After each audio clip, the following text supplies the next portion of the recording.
సంజయ, నీ నేర్పని మాటలు ఇక్కడ కట్టిపెట్టు. వెళ్ళి ఇక్కడి నుంచి హస్తినాపురంలో దుర్యోధన చక్రవర్తి తెలియచేయి. ఎలాగైనా పాండవుల తరఫున నేను అక్కడికి రాయబారిగా వచ్చి మరి సంధి చేస్తా. సరేనా? వెళ్ళండి.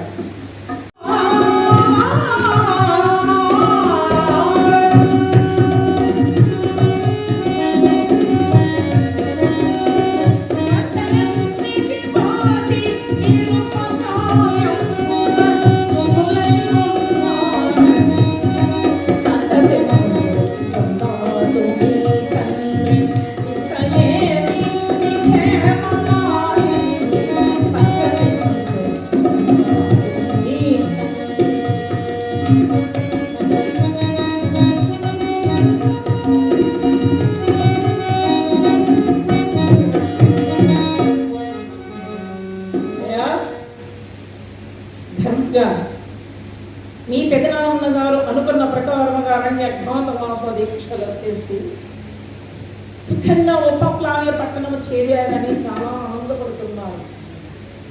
అయితే సంజయ, మా రాజ్యభాగం గురించి ఏదైనా మాట్లాడలేదా? మాట్లాడారు. భాగమీకుండా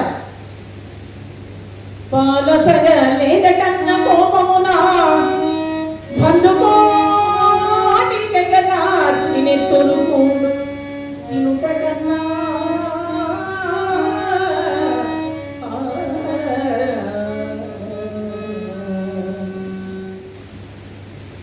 అర్ధరాజ్య భాగం ఇవ్వలేదని మీరు యుద్ధానికి వస్తాము అన్నారట. నిజమేనా? నిజమేనండి. రాజ్య భాగం ఇవ్వకపోయినట్లయితే యుద్ధానికి రావాలని సమంజసము.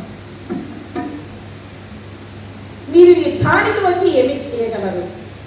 యుద్ధ వీరులను చంపి ఆ రక్తపు కూడా మీరు తినడం కంటే ఇలాగే ఉండడం మంచిది కదా ధర్మంగా. ఏం మాట్లాడుతున్నావు సంజయ? భాగమీయకుండా శాంతి గోత్సమని పంపినా నిన్ను మా పెదనాన్న గారు. ఈ మాటలు ఆయన నోటి వెంట వచ్చాయా లేదా మీరే అంటున్నారు?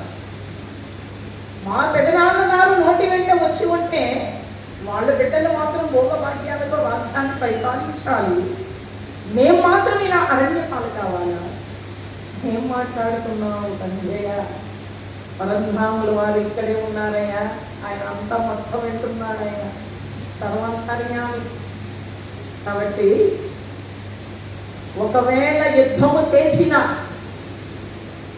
ఆ యుద్ధములో అందరూ మరణించిన వారి ప్రాణాలు తీసుకోవడానికి యముడు ఆకలిగా ఎదురు చూస్తున్నాడు. సంజయ, ఏం మాట్లాడుతున్నావు నీవు? భాగమీయకుండా శాంతి కోర్చమని పంపినా నిన్ను ధృతరాష్ట్ర మహారాజు. సంజయ, నీ నేర్పని మాటలు ఇక్కడ కట్టిపెట్టు. వెళ్ళి ఇక్కడి నుంచి హస్తినాపురంలో దుర్యోధన చక్రవర్తి తెలియచేయి.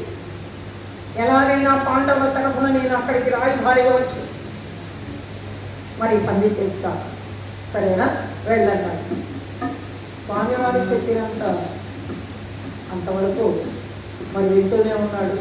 పెళ్లిగా అనగానే బయలుదేరాడు. ఇక్కడ సంజయుడు వెళ్ళిపోయాడు. హస్తినాపురానికి వెళ్ళి విషయాన్ని తెలియజేశాడు. కృష్ణ, చూసావా, సంజయుని రాయుభారమున అవగతమైపోయింది. సావధాన భేద దండోపాయములతో మా రాజ్యాన్ని ఇప్పించే భాగం ఇదే అన్నాడు. ఈ తరఫున